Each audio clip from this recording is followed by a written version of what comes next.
다른 얘기를 하다가 20절에 또 시작이 되는데 동일한 내용이 오늘 무화과나무의 저주에 대해서 예수님이 본문에 말하고 있습니다. 저주를 하시는데 주님이 14절을 보시면 다시 보시면 예수께서 나무에게 말씀하여 이르시되 이제부터 영원토록 사람이 내게서 열매를 따먹지 못하리라 얘기하세요. 그리고 동일한 내용이 마태복음 21장 19절에 있습니다. 길가에서 한 무화과나무를 보시고 그리로 가사 잎사귀밖에 아무것도 찾지 못하시고 나무에게 이르시되 이제부터 영원토록 내가 열매를 맺지 못하리라 하시니 무화과나무가 곧 마른지라 이렇게 되어 있습니다. 자, 풍성한 잎이 있어요. 어제 모아치머리가 지금 4월입니다. 6월절을 예루살렘에 6월절을 지키기 위해 사람들이 지금 가요. 그러면 유대 달력에 따라 그날이 4월이에요. 근데 풍성한 열매를 근데 그 당시 3월부터 4월, 3, 4월이 무화과나무가 열매를 맺을 때 열매가 아니라 잎사귀가 푸르게 있을 때예요. 그런 과정을 겪으면서 5월 말이나 6월이 되면 무화과나무가 열매를 맺게 됩니다. 그러니까 우리가 어제 여기까지 본 거예요. 그런데 풍성한 잎에 맞는 열매를 맺으라 이런 말이에요. 직분에 합당한 열매, 신앙연수에 합당한 열매를 맺어야 한다 이런 말입니다. 거저 왔다가 그냥 거저 왔다 갔다 이렇게 하는 게 아닙니다. 여러분들이 직분을 맡았으면 그에 합당한 열매가 있어야 하고 신앙연수가 오래됐다고 하면 신앙생활 오래 했네 그거 중요한 거 아닙니다. 신앙연수에 따라 거기에 맞는 열매가 맺을 때 중요한 거예요. 물론 신앙연수는 대단히 중요한 것입니다. 신앙의 감은 몇 대냐에 따라 대단히 중요한 거예요. 그래서 목회자들이 항상 만날 때마다 이게 얘기를 해요. 이렇게 뭐 좋은 자매 있어, 좋은 형제 있어. 대부분이 좋은 형제 있어 이렇게 얘기해요. 왜냐면 교회는 예나 지금이나 자매들이 많아요. 근데 형제가 없어요. 열심히 있는 자매들은 많은데 열심히 있는 형제 찾기가 이게 좀 쉬운 일은 아닌 것 같습니다. 우리 교회를 보세요. 열심히 기도하는 권사님들 많은데 열심히 기도하는 우리 장로님 어디 갔어요? 어디 가서 찾기 힘든데 이런 말이에요. 그리고 물어본단 말이에요. 그럼 대화를 중에 이렇게 얘기해요.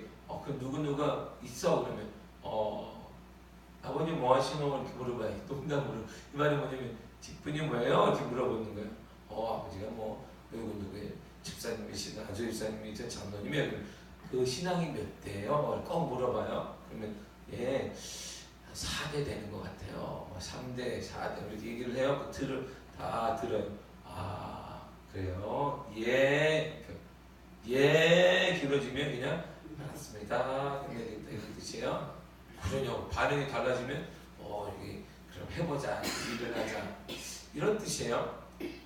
제가 서울에서 목회할 때도 제가 30대 초반에 유일한 청년자매가 하나 있었어요. 교회에서 어르신들만 제가 있던 교회에 가니까 지금으로 말하면 할머니들 할아버지만 있던 교회 갔더니 딱 청년 하나가 있었어요. 그래서 그 친구가 제 주일학교 5년 6년인가 후배 같은 모교회 후배예요. 근데 그 아이가 모교회니까 안 떠나잖아요.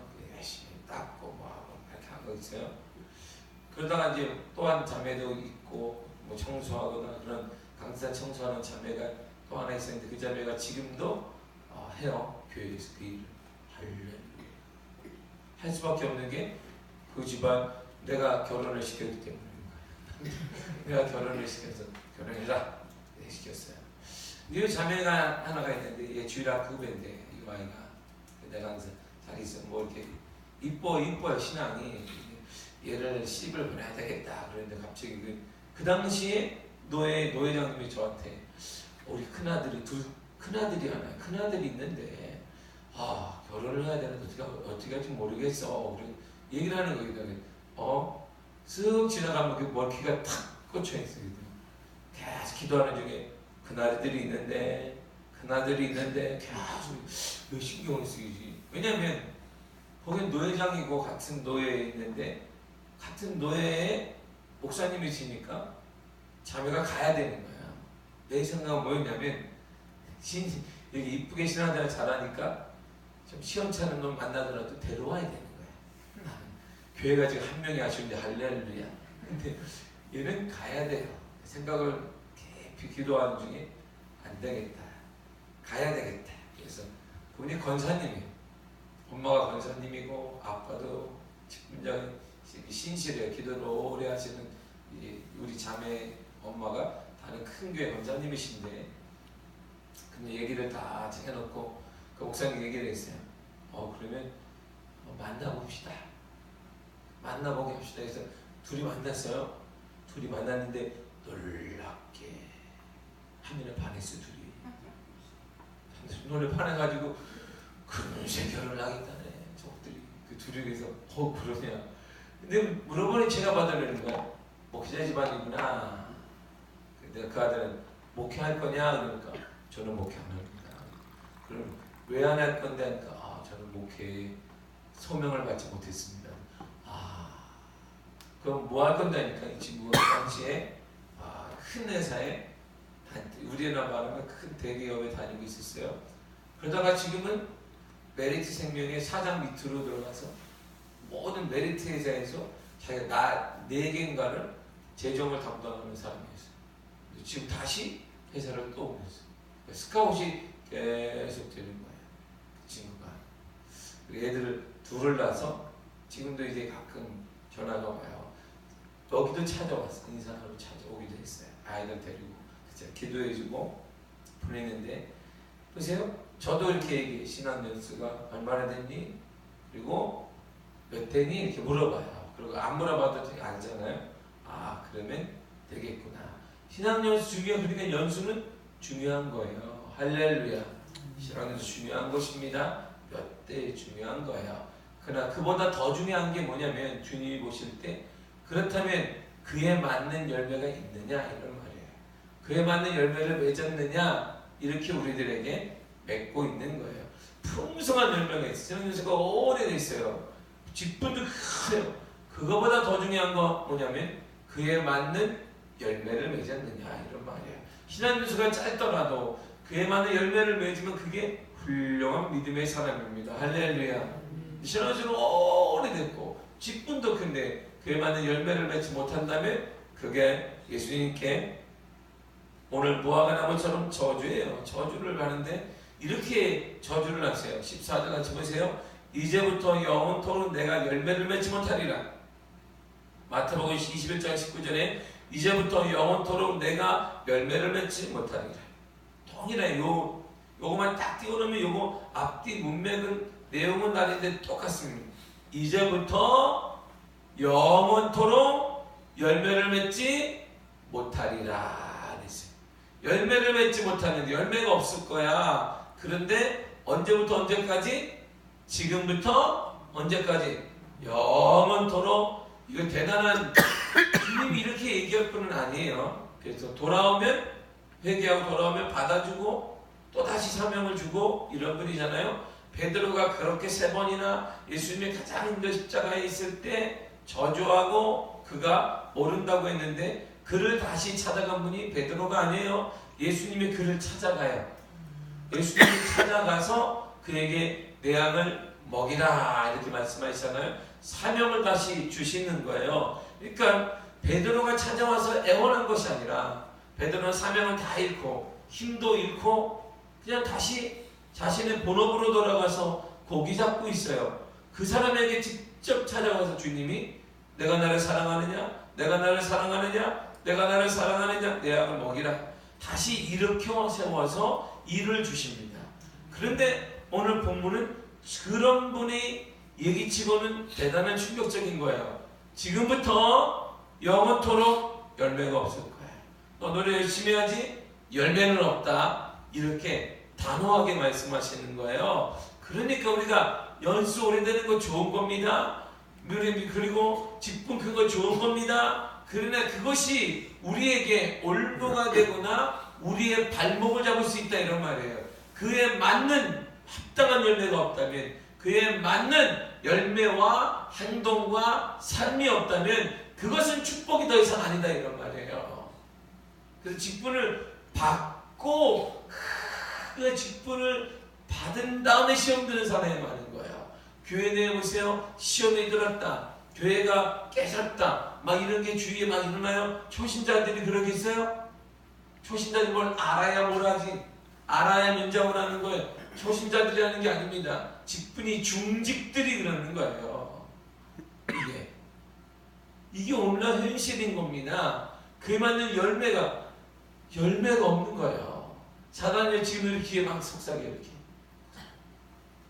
사단의 작전이 뭐냐면 사단의 계략을 알면 쉬워요.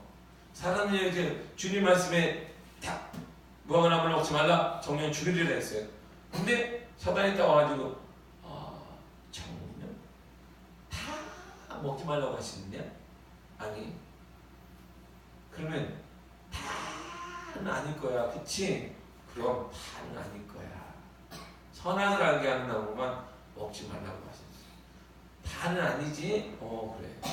근데 정령 설마 죽겠냐? 너를 만드신 그분이 너를 죽게 만들겠니? 처음 우리에게 다가오기만. 사단의 말은 결론이 이거예요. 사단의 장난의 끝이 뭐냐면 멀어지게 하는 거예요. 하나님과 멀어지게. 어느 사람이 나를 위로해줘요. 나에게 다가와서 사랑과 베풀어요. 근데 이 사람이 이분을 얘기하는 거예요. 근데 내가 보니까 이 사람이 그런 사람이래. 그래요? 그러면 나는 이 사람을 경험하지 않았는데 이 사람 말 때문에 멀어져요. 그거 사단의 장난. 그게 사단처럼 얘기하는 거예요. 사단이 그걸 요구하는 거예요. 나는 그 사람을 경험한 적도 없어요. 그런데 이 사람이 나에게 얘기를 해서 저 사람이 나쁜 사람이구나. 이렇게 멀어지게, 사람과 사람 사이를 멀어지게 만들어요. 하나님과 우리 사이를 멀어지게 하는 거예요. 그게 사단의 장난인 거예요. 그걸 딱 캐치하면 사단이 떠나가게 되어 있습니다. 어느 그 문제가 나에게 찾아왔는데 그것이 멀어져요. 사람과 불신이 생기고 하나님과 멀어지게 되는 그것은 축복이 아닙니다. 그것은 저주예요. 우리의 물질을 어떻게 생겼는데 그것 때문에 하나님을 멀어지게 되고 하나님을 떠나게 된다? 그건 축복이 아닙니다. 그건 저주인 것이에요. 이게 사단의 장난이에요. 사단의 계략을 우리가 알아야 된다 이런 말입니다. 그래서 위로한다? 그래서 믿음 없이 막 모여있다? 그거 위험한 거예요. 교회 내에. 왜 문제가 생길까요? 마음이 잘 맞아 막 이렇게 먹고 잘해. 그게 항상 100% 그거는 끝인 시험 들어요. 이게 아담 이후로 교회가 생긴 이후로 동일한 법칙입니다. 이게 사람끼리 좋아서 모여서 먹고 서로 없으면 죽을 것 같은 그런 사이가 나중에 딱 되면 교회가 쫙 그 사람 깨져. 그러면 둘만 깨지느냐? 천만에 이 사람과 같이 가까운 사람, 이 사람 가까운 사람들이 또 깨져. 그러면 교회는 또 핑계를 찾아. 이게 핑계 찾을 때 가장 교회는 책임을 묻지 않으니까 목회자한테 탁 얘기하는 거예요. 이렇게 해야 된다. 편을 저기 들어야 되나? 여기 들어야 되나? 이게 항상 반복되는 거예요. 사단의 장난을 아셔야 돼요. 사단은 위로하는 것 같고 내 마음을 이렇게 따뜻하게 해주는 것 같은데 결론을 딱 보니까 멀어져 그 사람과 내가 원수가 되고 있어. 하나님과 좀 더 가까이 하면 멀어지고 이건 사단 100% 사단 장난이에요. 그것은 그 사람이 어떠한 사람이든 그 어떠한 물질이든 무엇이든 상관없습니다. 이게 사단의 장. 아담 이후로 계속 사단이 동일한 걸 얘기하는데 그걸 몰라요. 우리가 방법을 모르니까 그렇지. 그럴 줄 알아서 갑자기 어쩐지 저 사람이 나를 보는 눈빛이 다르더라고. 이렇게 보이는 거예요. 이건 사단의 장난이에요. 이걸 캐치하게 되면 하나님의 역사를 통해 사단이 내 삶에서 떠나가게 되어 있습니다. 사단이 떠나가면 사단이 주는 어두운 세력과 불통과 염려와 근심이 떠나가게 되는 것입니다. 여러분의 삶에서 가정에서 사단의 역사가 떠나가기를 축복합니다. 여러분 그것 때문에 그것이 사람이든 물질이든 그 무엇이든 질병이든 그것 때문에 하나님과 멀어지겠다는 건 사단의 장난이에요. 근데 동일한 질병인데 그것 때문에 하나님과 가까워지겠다는 것은 축복입니다. 그런 축복이에요. 물질, 내가 동일하게 물질, 큰 물질을 얻었는데 그것 때문에 하나님과 물질 때문에 감사하고 가까워지고 있다. 그건 축복이에요. 근데 물질 때문에 하나님과 멀어지게 있고 동일한 질병인데 그것 때문에 주님을 원망하고 멀어지고 있다는 건 저주예요. 우리가 잘 깨달아야 돼요. 어떻게 사단이 역사하는 걸. 그것만 딱 알 수 있으면 여러분들의 가정이 2018년도에 큰 변화가 있을 줄 믿습니다. 축복의 가정이 될 줄 믿습니다. 여러분 그게 중요한 거예요. 이 사단의 계략을 알아야 돼요. 사단의 계략을 알아야 나도 그 사람 때문에 나를 깨워서 그래요. 아니에요. 깨임 받은 그것도 죄예요. 그러니까 내가 넘어지는 거예요. 내가 혼자 넘어지나 내 가정이 넘어지지. 나만 넘어지나 주위 사람도 넘어지지. 그러니까 안 되는 거, 안 풀리게 되는 것입니다. 사단의 계략을 아셔야 돼요. 열매가 없는 거니까 우리가. 제자들의 반응을 보세요. 이게 중요한 게 제자들은 주님이 거기서 얘기를 계속 하세요. 제자들이 좋은 얘기예요? 나쁜 얘기예요 그게. 그런데 제자들의 반응이 잘 보세요. 14절 끝을 보세요. 제자들이 이를 듣더라. 자, 좋은 얘기만 듣는 게 아니에요. 이제부터 영원토록 열매가 없을 것이다. 그러니까 제자들은 딱 캐치해요. 저게 우리가 사도인데 사도가 더 큰 열매를 맺어야 되는구나. 그렇지 않으면 우리도 열매 없는 인생이 되겠구나. 이걸 들어요. 계속 그대로 듣습니다. 자, 그래서 주의 말씀은요, 능력이 뭐냐? 말씀의 능력이 일어나고 성취가 되는 출발점이 뭐냐? 하나님 말씀을 그대로 듣는 것입니다. 여러분 들으시기를 바랍니다. 이스라엘 백성들이 듣는다라고 할 때는 여기엔 이것만 포함된 게 이스라엘의 사고는 한국적 사고와 달라서 듣는다라고 할 때는 행동과 하나가 될 때 들었구나 이렇게 얘기하는 거예요. 내 말을 잘 듣는구나. 하나님 말씀을 저 사람이 잘 듣네 얘기할 때는 듣는 게 아니에요. 그렇지. 아멘. 졸지 않고 저 들었어요. 그 얘기가 아니에요. 하나님 말씀을 저분이 듣네 이렇게 얘기할 때는 듣고 행하는 것이 하나가 될 때 이스라엘 백성들은 잘 듣는 사람이네 이렇게 얘기하는 거예요. 제자들이 지금 듣는다 이런 말이에요. 뭘 듣는 거예요? 하나님 말씀을 듣고 자신을 돌이켜본다 이런 말이에요. 풍성한 열매가 없으면, 사도로서의 열매가 없으면, 신앙의 연수의 열매가 없으면, 교회의 중직으로 열매가 없으면 이렇게 되는구나 이런 말이에요. 그러므로 하나님의 약속의 출발점이 뭐냐? 듣는 거예요. 여러분 하나님의 말씀을 들어야 하는 것입니다. 듣는 자리를 사모하시기를 바랍니다. 듣는 자리에 모이시기를 바랍니다. 계속 모여요. 계속 모여야 됩니다. 가정에서도 모이고 구역에서도 모이고 소그룹도 모이고 또 모이고 모여야 돼요. 어떤 자리에 모이라? 하나님의 말씀을 듣는 자리에 모여야 돼요. 모이더라도 세상 얘기하고 무슨 얘기하고 남 얘기하고 그런 자리 말고 하나님의 말씀을 듣는 자리를 사모하며 모이시길 하기를 축복합니다. 모이세요. 새벽에도 모이고 밤에도 모이고 낮에도 모이고 모여요. 그냥 축복을 모이시기를 축복합니다. 저도 교회 와주시고 그러는 거지. 교회 와주시는데 누가 말하는 사람이 아무도 없어요. 이렇게 좋은 데가 어디 살래요? 다른 데 가면 뭐 하나 빌려면 돈 내야 돼.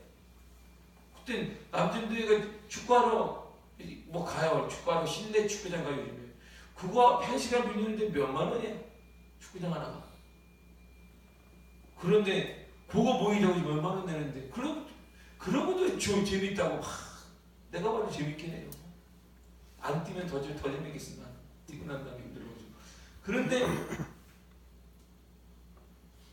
그거 모인 돈 우리는 교회에 나가서 뭘 해도 지하에서 뭐 지지고 먹고 해도 아무 얘기 안 해요. 돈도 받지 않습니다. 할렐루야. 아무튼 매일 내가 좋아서 나 매일 여기 있어요.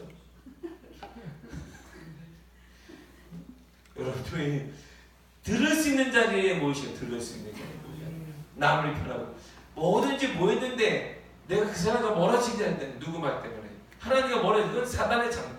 이게 아담을 타락하게 만든 사단이 이렇게 한 거예요. 응? 아무것도 먹지 말라고 하느냐? 창세기 3장 5절부터 지금 쭉 나오는 거예요. 2절부터. 근데 하나님이 동산에 아무것도 먹지 말라거든요. 고투 콘더니 아니요. 다 먹어도 된대. 선악을 나오면 먹지 말래. 그러면 왜 먹지 말라고 할까? 이렇게 묻는 거예요. 그래? 왜 먹지 말라고 할까? 하와가 이제 딱 보니까 궁금증이 많은 거야. 왜 그럴까? 궁금하는데 그것 말이야. 내가 생각할 때 너가 하나님 금지시킨 이유가 있다. 너가 그걸 딱 먹어봐라. 어떻게 되냐? 눈이 딱 밝아. 하나님 같이 돼. 하나님이 좋아하겠어? 안 좋아하겠어? 안 좋아할 거야. 하나님 둘 다 봐. 사람들이 헷갈리겠어? 안 헷갈리겠어? 헷갈리겠지. 그러니까 먹지 말라는 거야. 너 딱 먹어봐라. 네가 하나님처럼 눈이 밝아진다. 그래? 그래서 먹게 되는 거야. 먹게 되는 순간 하나님의 두 가지가 깨져요. 약속이 쫙 깨져요. 하나님의 약속을 그가 범하게 됩니다. 그리고 두 번째가 범했던 출발점이 뭐냐면 교만에 들어가는 거예요. 싹 교만. 하나님의 자리에 내가 차지하고 되는 교만이 싹 들어가요. 그러고 나니까 이게 얻은 게 뭐냐? 숨는 거지. 그리고 쫓겨나요. 애들명사. 멀어지게 되죠?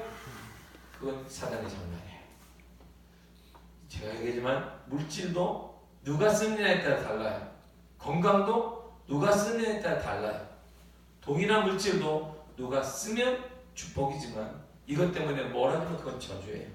건강도 하나님이 누구에게 줬는데 그 건강을 통해 하나님의 일을 해서 열심히 해서 가까워진다면 축복인데 그 건강 때문에 세상으로 나가고 세상의 신변 잡기를 통해서 한다면 그건 저주예요. 그러면 어떻게 사용하십니까? 여러분들의 시간, 여러분들의 물질, 여러분들의 건강 누굴 위해 사용하느냐? 거기에 따라 달라지게 되는 것이죠. 들어야 돼요. 하나님의 말씀을 듣는 자들을 사모하시기를 바랍니다. 그래서 듣는 게 대단히 중요하죠. 로마서 10장 17절에 그러므로 믿음은 들음에서 나며 들음은 무엇으로 말미암느니라? 무엇으로? 그리스도의 말씀으로 말미암느니라. 듣는 것을 믿음은 듣는 것을 통해 생겨요. 믿음이라는 게. 근데 무엇을 들어야 하느냐? 세상 말을 듣는 게 생기는 게 아닙니다. 그리스도의 말씀을 들어야 됩니다. 그리고 그리스도의 말씀을 듣고 믿음이 생기면 이런 일이 생겨요. 여러분 이런 일이 2018년도에 생기기를 간절히 축복합니다. 마태복음 3장 13절에 예수께서 백부장에게 이르시되 가라 내 믿음대로 될지어다 하시니 그 즉시 하인이 나으니라 그랬어요. 내 믿음대로 될지어다 그랬어요. 그랬더니 그 즉시 이 사람의 믿음을 인정받은 그 즉시 하인이 나았다 이런 말입니다. 믿음대로 되는 거예요. 마태복음 11장 마가복음 11장 23절 24절에 보면 내가 진실로 너에게 이르노니 누구든지 이 산더러 들려 바다에 던지라 하며 그 말하는 것이 이럴 줄 믿고 마음에 의심하지 아니하면 그대로 되리라.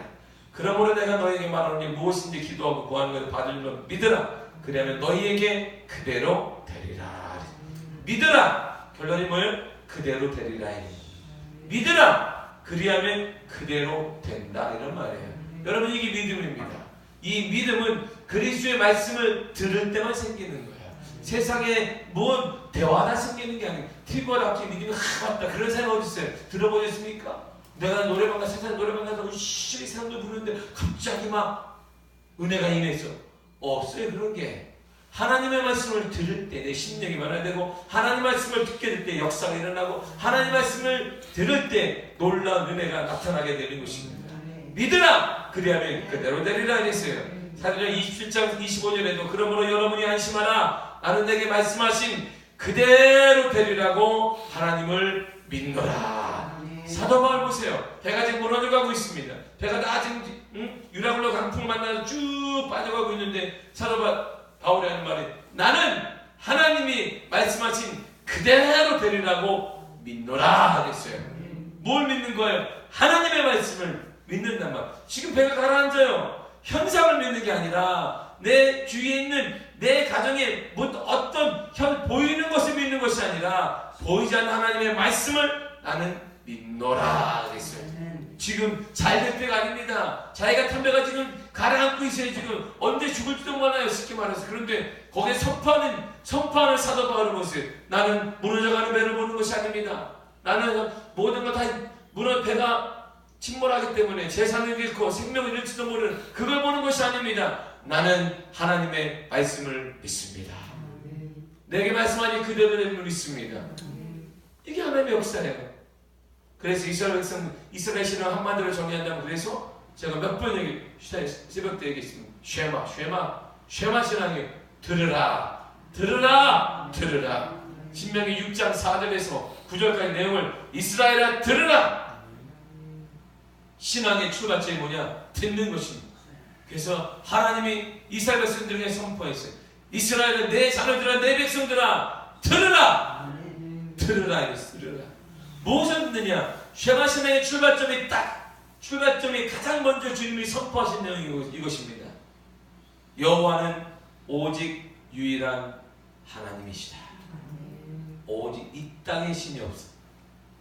신도 많은데 잡신도 귀신도 있고, 그 중에 제가 얘기했지만 하나님은요, 우리가 믿는 그 하나님은 세상의 모든 신보다 가장 힘이 있으며 능력이 있는 신입니다. 그건 유일신이 아니에요. 그건 잘못된 신 아닙니다. 이 땅의 신은 하나님밖에 없어요. 나머지는 다 사람이 만든 겁니다. 그리고 나머지 귀신들은 하나님의 신이 아니라 하나님이 만드신 피조물이에요. 다 하나님이 만드신 피조물에 우리 지금 절하고 거기에 복을 빌고 있는 것이 하나님께 앞에. 그래서 이스라엘 백성들의 유일신앙은 딱 이겁니다. 이스라엘아 들으라, 오직 여호와는 하나님뿐이니라. 할렐루야. 우리를 구원할 자 누구예요? 하나님밖에 없어요. 우리 자녀를 변화시킬 자 하나님밖에 없고, 우리 가정을 해결할 자 하나님밖에 없습니다. 여러분의 인생을 변화시킬 자 주 외에 없습니다. 할렐루야. 오직 유일한 여호와시니라. 이 믿음이 우리를 살리게 됩니다. 이 말씀을 듣고 2018년도에도 여러분들의 삶의 문제 앞에 현상, 무너져가는 현상, 무너져가는 그 아픔, 고통 때문에 눈물을 흘리지 말고 담대하게 말씀을 의지하여 일어나시기를 축복합니다. 예수 이름으로 일어나시기를 바랍니다. 이 땅의 주인, 이 땅에 들어야 될 유일한 구원자는 하나님 외에는 없습니다. 그 하나님이 여러분들의 가정을 세울 것입니다. 그 하나님 우리 자녀들을 세우며 그 하나님이 우리 미아교회를 굳건하게 만들어 주실 것입니다. 기도하겠습니다. 하나님 감사드립니다. 우리에게 은혜